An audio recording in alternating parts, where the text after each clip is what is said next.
जम्मू कश्मीर के पहलगाम में हुए आतंकी हमले के बाद से ही भारत ने पाकिस्तान पर एक्शन लेने शुरू कर दिए हैं। मोदी सरकार ने पाकिस्तान पर ऐसी कड़ी कार्रवाई की कि पाकिस्तान की नींद उड़ गई और पाकिस्तान बौखला गया। लेकिन भारत ने भी अब साफ कर दिया है कि 28 लोगों की जान लेने वाले आतंकियों और उनकी मदद करने वाले पाकिस्तान को अब वो छोड़ेगा नहीं। पहलगाम आतंकी हमले के बाद भारत और पाकिस्तान के बीच तनाव और ज्यादा बढ़ गया है। जिस तरह से पाकिस्तान पर मोदी सरकार कार्रवाई कर रही है, उससे ऐसा लग रहा है कि कभी भी किसी भी वक्त भारत की तरफ से पाकिस्तान पर अटैक किया जा सकता है। इस आतंकी घटना के खिलाफ तमाम देश भारत के साथ खड़े हो गए हैं, तो वहीं इसमें अब ईरान की भी एंट्री हो गई है। खुद एक बड़े युद्ध की मार झेल रहा ईरान आतंकी हमले के बाद भारत और पाकिस्तान के बीच मध्यस्थता की बात कर रहा है।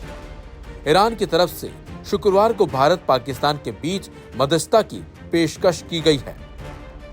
ईरान के विदेश मंत्री सैयद अब्बास अरागची ने क्षेत्र में शांति और स्थिरता के महत्व पर बल दिया है। साथ ही भारत और पाकिस्तान को भाईचारे वाले पड़ोसी देश बताया है और कहा कि तेहरान दोनों देशों के साथ संबंधों को सर्वोच्च प्राथमिकता देता है। ईरान के मंत्री ने एक्स पर लिखा, भारत और पाकिस्तान ईरान के भाईचारे वाले पड़ोसी हैं, जो सदियों पुराने सांस्कृतिक और सभ्यतागत संबंधों पर आधारित संबंधों का आनंद ले रहे हैं। अन्य पड़ोसियों की तरह हम उन्हें अपनी सर्वोच्च प्राथमिकता मानते हैं। तेहरान फारसी कवि सादी द्वारा सिखाई गई भावना के अनुरूप इस कठिन समय में अधिक समझ बनाने के लिए इस्लामाबाद और नई दिल्ली में अपने अच्छे कार्यालयों का उपयोग करने के लिए तैयार है। सैयद अब्बास अरागची ने फारसी कवि सादी की कविता अपने ट्वीट के साथ शेयर की। इस कविता का भाव कुछ इस तरीके से है, दुनिया के सभी इंसान एक ही तरह के हैं। अगर कहीं एक इंसान को दर्द होता है तो बाकी इंसान भी बेचैन रहेंगे। इस कविता का मतलब यही है कि दुनिया में हर जगह शांति रहे और सभी इंसान एक दूसरे से प्यार करते हुए अमन से रहें। ईरान के विदेश मंत्री सैयद अब्बास अरागची ने यह बयान ऐसे समय में दिया है जब पहलगाम में हुए आतंकी हमले में 28 लोगों की जान चली गई। इस हमले की जिम्मेदारी द रेजिस्टेंस फ्रंट यानी कि TRF ने ली है, जिसे पाकिस्तान स्थित लश्कर तैयबा का मुखौटा संगठन माना जाता है। आपको बता दें, आतंकी हमले के बाद भारत ने पाकिस्तान पर आतंकियों को पनाह देने और सीमा पर आतंकवाद को बढ़ावा देने का सीधा आरोप लगाते हुए कड़े कदम उठाए हैं। इसमें सिंधु जल संधि को सस्पेंड करना, अटारी बॉर्डर पर गतिविधियां रोकना, दूतावास कर्मियों की संख्या घटाने जैसे कदम भी शामिल हैं। इसके साथ ही भारत ने पाकिस्तानी नागरिकों के वीजा निलंबित कर दिए हैं। भारत के एक्शन से बिलबिलाए पाकिस्तान ने भी वाघा बॉर्डर बंद कर दिया है। साथ ही भारतीय नागरिकों के लिए सार्क वीजा निलंबित कर दिए हैं। शिमला समझौते को निलंबित कर दिया है। व्यापारिक गतिविधियां रोक दी हैं और भारतीय विमानों के लिए अपना एयरबेस बंद कर दिया है। साथ ही चेतावनी दी है कि अगर भारत सिंधु जल का रुख मोड़ता है तो इसे युद्ध की कार्रवाई माना जाएगा। लेकिन अगर पाकिस्तान और भारत में तनातनी के बीच सऊदी अरब और ईरान अगर दखल देते हैं तो इससे तनाव कम होने की उम्मीद है। सऊदी अरब और ईरान को मुस्लिम वर्ल्ड के सबसे मजबूत देशों की तरह देखा जाता है। सऊदी को सुन्नी दुनिया का लीडर माना जाता है, तो वहीं ईरान को दुनिया के सबसे शक्तिशाली शिया देश के तौर पर जाना जाता है। जबकि इस आतंकी हमले के बाद देश में भयंकर गुस्सा भी है। कश्मीर में लोग भी इस हमले से भड़के हुए हैं। वहीं बॉर्डर बंद होने से लोग आतंकियों पर भड़के हुए हैं। पैदाश इंडिया की है, शादी पाकिस्तान में।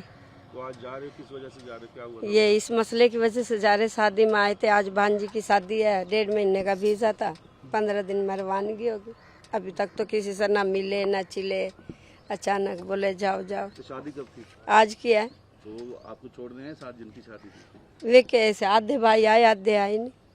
इतनी परेशानी गुजर। श्रीनगर में हुआ, वो क्या समझते हैं आप? वो गलत ही हुआ। गलत बात तो गलत या करता कोई है, भुगतना हमारे जैसों को पड़ जाता। हम 10 साल के बाद आए, 1.5 महीने का वीजा था, 3 साल हो गया। हम इतने परेशान थे वीजे के लिए। मिला तो यहाँ आके यो हमारे साथ हुआ। 48 घंटे में निकलो। तो इस वजह से परिवार बट गए। और क्या भट्टी गए बिरहानी है और क्या है। जो हमारे बड़े नहीं है वो गलत फैसले लेते हैं तो हमारे जैसों को आज ये वक्त क्यों देखना पड़ता। सब कोई रोते पीटते रह गए। दुनिया शादी में शामिल हो रही है, हम मुसाफिर रास्ते में चल रहे। 10 साल के बाद आए। तो सरकार से क्या कहेंगे? भाई सरकार यही है भाई सहूलत करा, आने जाने ये रास्ते खोल रहे हैं। हम तो ये परेशान है ना। जो दिया वो कह रहे हैं हम दोनों ने किया, ये बंदे मारे हैं, हाँ उसके लिए आप क्या कहते हैं? भाई ये कहते हैं ना, हमारे को तो कोई पता नहीं ना, करता कोई है, भरना सबको पड़ता है ना। वे तो एक कोई करके भाग गया है। आपके लिए भी परेशान नहीं, हमारे लिए भी परेशान नहीं। ये मेरे जो हिंदुस्तान में ले रहे हैं 3-4 भाई वहाँ रह रहे हैं। भाई जल्दी से जो इतना फैसला बड़ा फैसला किया, हमें वीजा नहीं दिया डल के भाई आपको वापस जाना है पाकिस्तान। भाई हम तो पाकिस्तान क्यों जाएं, किस वजह जाएं? इसलिए वो भी हमारा तो मुल्क है, ये भी हमारा मुल्क है भाई। यहाँ 3-4 भाई यहाँ पे, 3-4 भाई वहाँ पे, इतना बड़ा जल्दी फैसला हो गया। अभी हम कहाँ जाएं? उसके पास जाएं या इनके पास जाएं? हमें तो भाई बड़ा मसला आ रहा है हमें। हम हिंदू परिवार से भगवान के हमें जहाँ पे रहने दिए ताकि हम अपना कुछ सोच सकें। अभी 3 भाई मेरे जहाँ पे, 3 भाई 4 मेरे वहाँ पे, बड़ी दिक्कत आ रही है। रोते रोते ये हमारी मेरी माँ ये रोते रोते उनका बुरा हाल हो गया है भाई। 3 भाई जहाँ पे, 4 भाई वहाँ पे। अभी क्या करें, हमें कुछ समझ नहीं आ रही है। तो मोदी सरकार से क्या? मोदी सरकार ये भाई अभी हमें रहने दीजिए जहाँ पे, हम नहीं जाना चाहते, हमें यहाँ पे रहने दीजिए।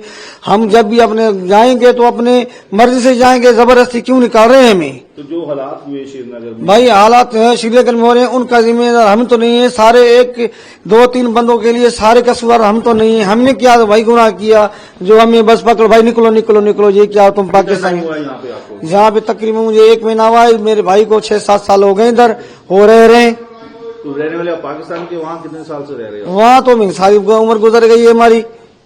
तो आप जमीन सब बेच आए थे? हाँ, तो मुझे बेच के आए थे। मकान था मेरा, बेच के आया था भाई। जहाँ मेरे भाई हैं मैं रह लूंगा, जब जी चाहेगा तो मैं जा दूंगा। वो भी देश है, ये भी देश है। ये तो नहीं गुनाह किसने किया और निकाला किसी को जा रहा है, ये क्या बात हुई? अभी बहुत परेशान है, ये सारी फैमिली बैठी हुई है हमारी। भाई आपको जाना पड़ेगा, आप पाकिस्तानी हो, ठीक है पाकिस्तानी है, पर इतनी जल्दी तो मत भेजो भाई। कुछ तो छोटे छोटे बच्चे हैं वहाँ पे, फैमिलियाँ वहाँ पे, उनका रो के बुरा वहाँ पे, जिनका रो के बुरा यहाँ पे। हमने क्या गुनाह किया? आपका मेन कहना कि हिंदू परिवारों को यहाँ रोका जाना चाहिए। हाँ, हिंदू परिवार को जहाँ रोकना चाहिए ताकि हम जल्दी में कोई फैसला नहीं करें। मेरा नाम अरवीना। अरवीना जी कहाँ के रहने वाले हैं? हम पसंद से भाई आप हिंदू परिवार? जी हिंदू लोग हैं। हमारे कुछ लोगों को वीजा लगी हुई है, वो बंद कर दिए। हम तो आए थे जाहिर सी बात है घूमने फिरने के लिए, 1 महीना हुआ रहने के लिए। आधी फैमिली इधर, आधी उधर, उधर के बेच के सब कुछ हम आए थे इधर। जो किया है वो भोगे सर, हम क्यों भोगे? हमारे लिए तो गलत है ना, हम तो रहने के लिए आए ना, सब कुछ नुकसान करके। तो यही बात है सर। जो श्रीनगर में इतना बड़ा हादसा, वो जिन्होंने किया है वो भोगे सर, हम नहीं किया ना। हम लोगों को ये सजा दी है। क्या कहना चाहते हो सरकार से, क्या होना? हम ये कहना चाहते हैं तो ये गलत है हमारे लिए। हम इधर हैं तो इधर ही हैं, उधर हैं तो ये गलत है हमारे लिए। कोई डर है वहाँ जाने का? आपको कोई डर है पाकिस्तान में जाने का? ठीक है यार, जब हम जाएंगे तो जाएंगे ना, अभी क्यों हमें जल्दी में फैसला करके भेजे?